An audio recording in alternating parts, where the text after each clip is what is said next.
बिस्मिल्लाहिर्रहमानिर्रहीम। अस्सलाम वालेकुम। सो गाइस, आज है हमारी तीसरी क्लास। दूसरी क्लास के अंदर गाइस हमने ये चीज सीखी थी कि हम अल्फाज को जुमलों में किस तरह से इस्तेमाल करते हैं या अल्फाज से हम जुमले कैसे बनाते हैं। इस मकसद के लिए मैंने आपको एक स्ट्रक्चर समझाई थी जो कि है ये वाली।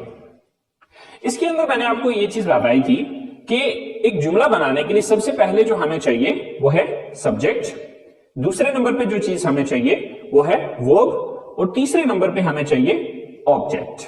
गाइस, इस स्ट्रक्चर को मद्देनजर रखते हुए हम थाउजेंड्स ऑफ स्टेटमेंट्स खुद बना सकते हैं। तो यानी कि ये हमारे अल्फाज की तरतीब है। बेसिकली सेंटेंस किस चीज को कहते हैं कि जुमलों को एक सही तरतीब में लिखना।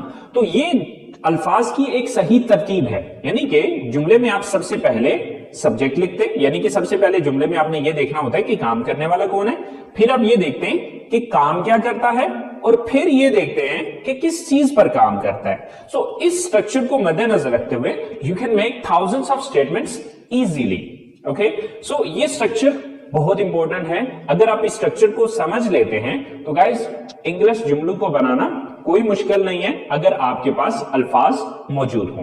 तो गाइस, इसके साथ साथ मैंने आप लोगों को कुछ होमवर्क के तौर पे दिया था। कुछ 10 स्टेटमेंट्स मैंने लिखी थी, 10 जुमले मैंने लिखे थे और मैंने कहा था कि ये आपने खुद से बनाने। तो आज हम उन जुमलों को इंग्लिश में खुद भी बनाते हैं और आप देखिएगा कि आया कि जो जुमले आपने बनाए थे वो इसी तरह से बनाए थे या आपने कुछ डिफरेंट स्टेटमेंट्स बनाई हैं।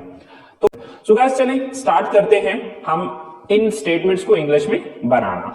सबसे पहले मैं इनको रिमूव कर लेता हूं।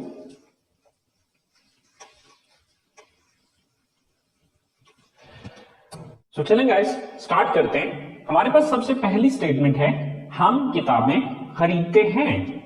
तो यहां पर सबसे पहले हम ये चीज देखेंगे कि ये काम कौन करता है, यानी कि सब्जेक्ट कौन है, काम करने वाला कौन है। हम किताबें खरीदते हैं, तो ये काम कौन करता है, हम करते हैं। तो सबसे पहले हम की इंग्लिश लिखी जाएगी। हम की इंग्लिश है वी। इसके बाद दूसरे नंबर पे हम ये चीज नोटिस करेंगे कि काम क्या करता है। हम जो काम कर रहे हैं, कौन सा काम कर रहे हैं, हम किताबें खरीदते हैं। तो काम कौन सा करते हैं, खरीदते हैं। तो खरीदना की इंग्लिश क्या है, बाय। We bye. तीसरी चीज, खरीदने का अमल हो किस चीज पे रहा है, यानी कि खरीद किस चीज को रहे हैं, किताबों को। तो किताबों की इंग्लिश लास्ट पे आ जाएगी। We buy books. We buy books, हम किताबें खरीदते हैं। इसके बाद हमारी दूसरी स्टेटमेंट है, वो म्यूजिक सुनते हैं। तो ये काम कौन करता है, यानी कि सब्जेक्ट कौन है, वो। तो वो की इंग्लिश क्या होती है, दे। अब दूसरे नंबर पे आ गया कि वो काम क्या करते हैं, सुनते हैं। तो सुनना की इंग्लिश दूसरे नंबर पे आ गई, लिसन। They listen. अब सुनते क्या चीज है, यानी कि ऑब्जेक्ट क्या है, किस चीज को सुनते हैं, म्यूजिक को। सो म्यूजिक की इंग्लिश म्यूजिक ही होती है। सो दे लिसन म्यूजिक, वो म्यूजिक सुनते हैं। सेम लाइक दैट, आप फिल्में देखते हैं। तो अब इसमें सबसे पहले हम ये नोटिस करेंगे कि ये काम कौन करता है। तो ये काम कौन करता है, फिल्में कौन देखता है, आप देखते हैं। तो आपकी इंग्लिश क्या है, यू। काम क्या करते हैं आप, दूसरी चीज देखते हैं। तो देखना की इंग्लिश क्या है, वॉच। You watch. अब देखते क्या चीज है, देखने का अमल किस चीज पे हो रहा है, यानी कि तीसरी चीज, फिल्में। फिल्मों की इंग्लिश फिल्म्स भी होती है और मूवीज भी होती है। इट्स डिपेंड ऑन यू, आप पे डिपेंड करता है कि आप मूवीज लिखते हैं या फिर यहां पर आप फिल्म्स लगाते हैं। चौथी स्टेटमेंट है हमारे पास, मैं बर्गर पसंद करता हूं।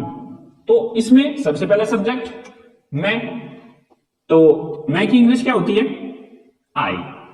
अब मैं करता क्या हूं, पसंद करता हूं। तो पसंद करने की इंग्लिश क्या है, लाइक। I like. पसंद किस चीज को करता हूं, यानी कि ऑब्जेक्ट क्या है, burger. So I like burger. I like burger. Last statement है हमारे पास, हम चाय पीते हैं। ये काम कौन करता है, हम करते हैं। तो हम की इंग्लिश क्या है, वी। काम क्या करते हैं हम, पीते। सर पीना के लिए ड्रिंक का लफ्ज भी इस्तेमाल हो सकता है, हैव भी लग सकता है, टेक भी लग सकता है, बट फिर वक्त हम ड्रिंक ही लगा लेते हैं। वी ड्रिंक, क्या चीज पीते हैं? तीसरी चीज, पीने का अमल किस चीज पे हो रहा है? चाय पे। सो चाय की इंग्लिश है टी। We drink tea. अब हमारी अगली स्टेटमेंट है मैं फुटबॉल खेलता हूं। अब इसमें सबसे पहले हम ये नोटिस करेंगे कि ये काम कौन करता है। तो ये काम कौन करता है? सब्जेक्ट कौन है यहां पर? फुटबॉल कौन खेलता है? मैं की इंग्लिश क्या है? आई। मैं काम क्या करता हूं? खेलता हूं। सो खेलना की इंग्लिश है प्ले। I play. मैं खेलता क्या चीज हूं? फुटबॉल।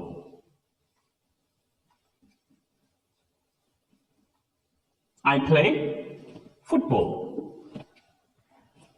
आप कंप्यूटर इस्तेमाल करते हैं। सो ये काम कौन करता है? आप करते हैं। आपकी इंग्लिश क्या है? यू।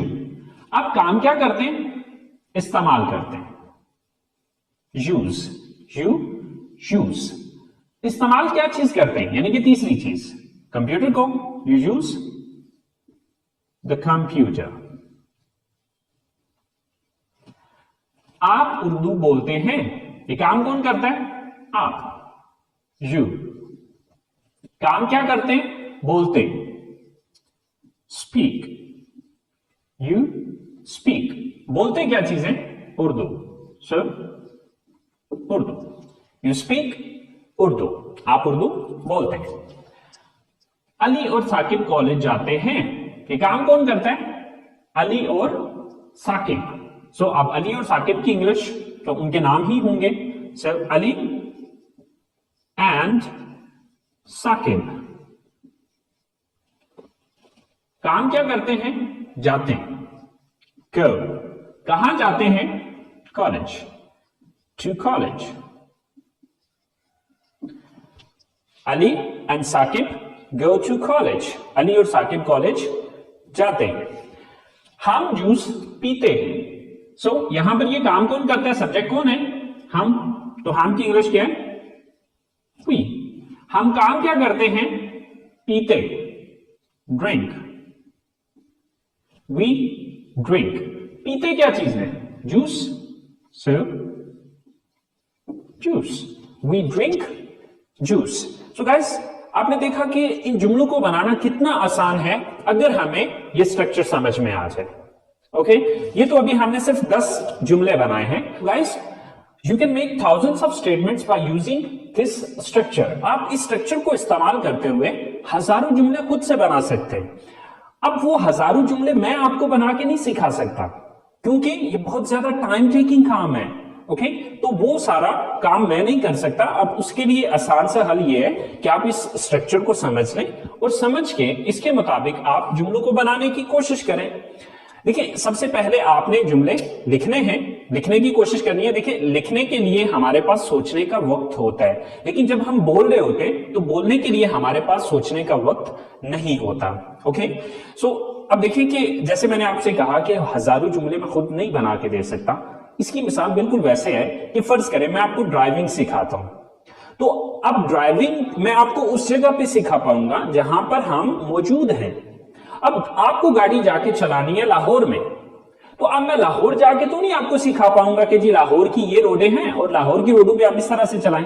या आप कराची में हैं और तो कराची पे आप कराची की रोडों पे आप इस तरह से चलाएंगे, या इस्लामाबाद की रोडों पे हैं तो इस्लामाबाद की रोड्स के ऊपर जो आपने गाड़ी इस तरह से चलानी है। देखिए, जिस जगह पे हम मौजूद हैं, मैं जो कुछ भी आपको सिखाना है, जो भी गाइडलाइन गाड़ी से या ड्राइविंग से रिलेटिंग आपको देनी है, वो सारी गाइडलाइन मैं आपको उसी जगह पे दूंगा जहां पर हम उस टाइम मौजूद हैं या जहां पर हम सीख रहे हैं। अब उन सारी चीजों को फॉलो करते हुए आप चाहे लाहौर में गाड़ी चलाएं, चाहे इस्लामाबाद में गाड़ी चलाएं, चाहे आप कराची में जाके चलाएं, अब वे तो सेम ही होगा। रूल्स रेगुलेशन तो हर जगह की सेम है। ओके, सो आप उन सारे रूल्स रेगुलेशंस को फॉलो करते हुए आप कहीं पे भी ड्राइविंग कर सकते हैं। सेम लाइक दैट, आप इस स्ट्रक्चर को फॉलो करते हुए थाउजेंड्स ऑफ स्टेटमेंट्स खुद से बना सकते हैं। सबसे पहले आप क्या करें कि उर्दू जुमला बनाएं। उर्दू जुमला बनाने के बाद फिर उसको इंग्लिश में ट्रांसलेट करते चले जाएं। और फिर जिस लफ्ज की आपको इंग्लिश नहीं आती, आजकल तो आसानियां ही बहुत सी हो गई हैं, इंटरनेट ऑलमोस्ट हम सबके पास मौजूद है, तो आप गूगल में जाके सर्च कर लीजिए, या बहुत सी ऐसी एप्स हमारे फोन्स के अंदर मौजूद होती हैं कि जिनके अंदर आप उर्दू लफ्ज लिखते हैं तो वो उसकी आपको इंग्लिश दे देता है, और फिर आप उन अल्फाज को उन अरेंज करते हुए एक जुमले की शक्ल दें और फिर उसके बाद उनको अपनी जुबान से अदा करें। ठीक है, आप जितना ज्यादा इन अल्फाज को या इन स्टेटमेंट्स को बोलते चले जाएंगे, आपकी जबान की रवानी बनती चली जाएगी। सो उम्मीद करता हूं गाइस आप लोगों को इस बात की समझ आ गई होगी।